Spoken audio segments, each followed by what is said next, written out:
Hi అండి.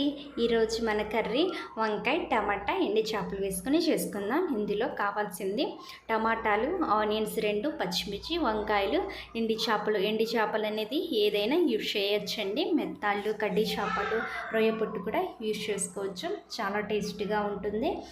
ముందుగా మనం గోరువెచ్చటి నీళ్ళల్లో ఎండి చేపల్ని వాష్ చేసుకుంటే నీచు వాసన అనేది లేకుండా టేస్ట్ అనేది బాగుంటుందండి. ఒక 2 నిమిషాలు ఆ వేడి నీళ్ళల్లో ఉంచి తర్వాత నార్మల్ వాటర్తో వాష్ చేసుకుంటే చాలా మంచిగా క్లీన్ అవుతుంది. ముందుగా మనం ప్యాన్ పెట్టుకొని ఆయిల్ వేడైన తర్వాత ఆనియన్స్ వేసి బాగా కలుపుకొని అక్కడే దగ్గరుండి కలుపుకోండి. గోల్డెన్ బ్రౌన్ కలర్ వచ్చేంత వరకు ఏం పర్లేదండి. కొంచెం నార్మల్గా కలర్ చేంజ్ అయితే సరిపోతుంది ఈ కర్రీకి. అందులో మనం 2 రెమ్మలు కరివేపాకు వేసుకొని ఒక 2 నిమిషాలు అయితే అట్లనే వేయించుకోండి. కరివేపాకు వేగిపోతుంది. నెక్స్ట్ అందులో మనం శుభ్రంగా క్లీన్ చేసుకున్న చేపలను అయితే వేసుకోవాలండి. ఎండి చేపలు, కడ్డీ చేపలు, నేనైతే కడ్డీ చేపలు యూజ్ చేశాను. ఇదిగో చూసారా ఎంత చక్కగా క్లీన్ అయిపోయిందో. పైన వైట్ కలర్ పొట్టంతా పోతుందండి. ఇట్లా గోరువెచ్చటి నీళ్ళలో కడుక్కుంటే చాలా బాగుంటుంది. నీచు వాసన అస్సలు ఉండదు కర్రీలో. ఇష్టం లేని వాళ్ళు కూడా ఒకసారి ట్రై చేస్తే మీకు ఫేవరెట్ అయిపోతుంది. చాలా బాగుంటుంది. ఇట్లా ట్రై చేయండి. అది బాగా వేగాలండి. నీచు వాసన అనేది లేకుండా మంచిగా కొంచెం కలర్ చేంజ్ కాగానే చేపల్లో ఇందులో మనం 2 రెమ్మలండి ఎల్లిపాయలు ఉంటుంది కదా, అది కొంచెం 2 రెమ్మలు అయితే సరిపోతుంది. కచ్చా పచ్చాగా దంచి వేసుకోండి. ఫ్లేవర్ అనేది బాగుంటుంది. కచ్చా పచ్చగా అయితే సరిపోతుంది. ఫ్లేవర్ కోసమే బాగా కలుపుకుంటూ దగ్గరుండి చేసుకోండి. మాడిపోకుండా మీకు మంచి టేస్ట్ అనేది ఉంటుంది. ఇదిగోండి 2 రెమ్మలు అయితే ఆ ఫ్లేవర్ ఆ చేపలకి పట్టి మంచి టేస్ట్ ఉంటుంది. ఇందులో మనం ఇంకే మసాలాలు అనేది యాడ్ చేయమండి. ఇట్లా చేసుకున్న చాలా బాగుంటుంది. ఇక్కడ మనం ముందుగా వంకాయలు అనేది ఎంత లేతగా ఉంటే టేస్ట్ అనేది అంత బాగుంటుందండి. ముదిరిపోయిన వంకాయలతో అంత టేస్ట్ అనేది అనిపించదండి. లేతగా ఉన్న వంకాయలు అయితే ఎంచుకొని చేసుకోండి.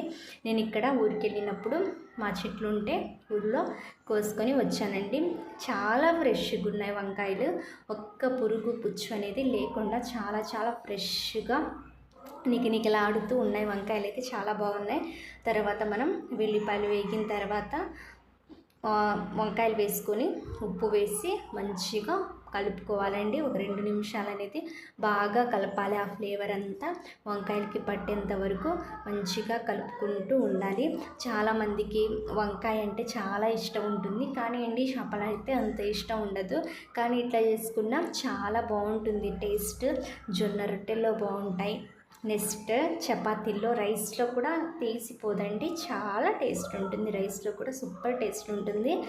తర్వాత బాగా కలుపుకోండి. లేత వంకాయలు అయితే తొందరగా మగ్గిపోతుందండి. ఒక 5 నిమిషాల్లోనే వంకాయలు అనేది చక్కగా మగ్గుతుంది. మూత వేసుకొని ఒక 5 నిమిషాలు మగ్గించుకోండి. ఇందులో టమాటాలు అనేది వేసుకుందాం. టమాటాలు అనేది ఎక్కువైతే బాగుండదండి. మీ కర్రీకి తగ్గట్టు వంకాయ తగ్గట్టుగా వేసుకోండి. నేనైతే మీడియం సైజు 3 టమాటాలు అయితే తీసుకున్నాను. టమాటాలు, ఆ వంకాయలు అదంతా మంచిగా ఒక 2 నిమిషాలు అయితే బాగా కలుపుకోండి. మంచిగా ఆయిల్ అంతా బాగా పట్టేటట్లు కలుపుకొని మగ్గించుకోండి. మూత పెట్టుకొని మగ్గించుకోండి. చాలా బాగుంటుందండి టేస్ట్ అయితే. మగ్గించుకున్న తర్వాత మూత వేసి ఒక 2 నిమిషాలు అయితే అట్లనే మగ్గించుకోవాలి. మీకు ఇంకేదైనా కర్రీస్ కావాలా, ఎండి చేపలతో బీరకాయ కర్రీ వండుకోవచ్చు, టమాటాలు వేసి వండుకోవచ్చు. చాలా టేస్ట్ ఉంటుంది. అవి కూడా మీకు కావాలంటే చెప్పండి, చేస్తాను. కారం వేసుకుందామండి. కారం అనేది మీ టేస్ట్కి తగ్గట్టు వేసుకోండి. కొంతమంది ఎక్కువ తక్కువ తింటారు కదా, నేనైతే 1 టేబుల్ స్పూన్ వేసాను. మాది కొంచెం కారం ఎక్కువ ఉంటుంది. నెక్స్ట్ పసుపు పొడి వేసి బాగా మిక్స్ చేసుకోండి. బాగా కలుపుకోవాలి. ఆ కారం, పసుపు అనేది ఆ ముక్కలకి బాగా పట్టేటట్లు కలుపుకోండి. బాగా కలిపి నెక్స్ట్ ఒక 2 నిమిషాలు అట్లనే కలుపుకుంటూ ఉండండి. ఈ ప్రాసెస్ అంతా దగ్గరుండి మీరు చేసుకుంటే మీకు మంచి కర్రీ అనేది రెడీ అవుతుందండి. మూత పెట్టుకొని ఒక 2 నిమిషాలు మగ్గించుకోవాలండి. 2 నిమిషాలు అయితే సరిపోతుంది. ఎందుకంటే ఆ కారం, పసుపుల పచ్చి వాసన అనేది లేకుండా ఒక 2 నిమిషాలు అయితే సరిపోతుంది. మనం అందులో ముందుగా కరివేపాకు వేసాం. నెక్స్ట్ లాస్ట్లో మనం కొత్తిమీర వేసుకుందాం. అంతేనండి. ఇంకా మనం ఏ మసాలాస్ అనేది యూస్ చేయం, అల్లం పేస్ట్ కానీ ఏమీ యూస్ చేయము. నాకైతే ఇక్కడ కొంచెం ఉప్పు అనేది తక్కువ ఉంది. మీ టేస్ట్కి తగ్గట్టు ఉప్పు, కారాలు అనేది యాడ్ చేసుకోవచ్చు.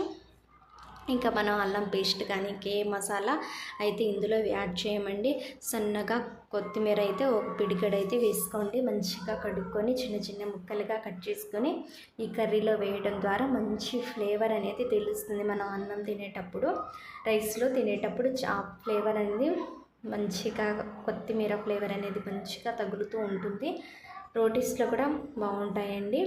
ఇట్లా బాగా కలుపుకొని కాసేపు మూత పెట్టుకొని మగ్గించుకున్న కొత్తిమీరలో పచ్చివాసన అనేది లేకుండా ఒక 2 నిమిషాలు అయితే మగ్గితే మనకు సరిపోతుందండి. ఆల్మోస్ట్ కర్రీ అనేది రెడీ అయిపోవడానికి వచ్చేసింది. మూత చేసి 1 నిమిషం పాటు బాగా కలుపుకోండి. ఈ వీడియో మీకు నచ్చిందా? అయితే ఒక లైక్, షేర్, సబ్స్క్రైబ్ చేసుకోండి. బాయ్.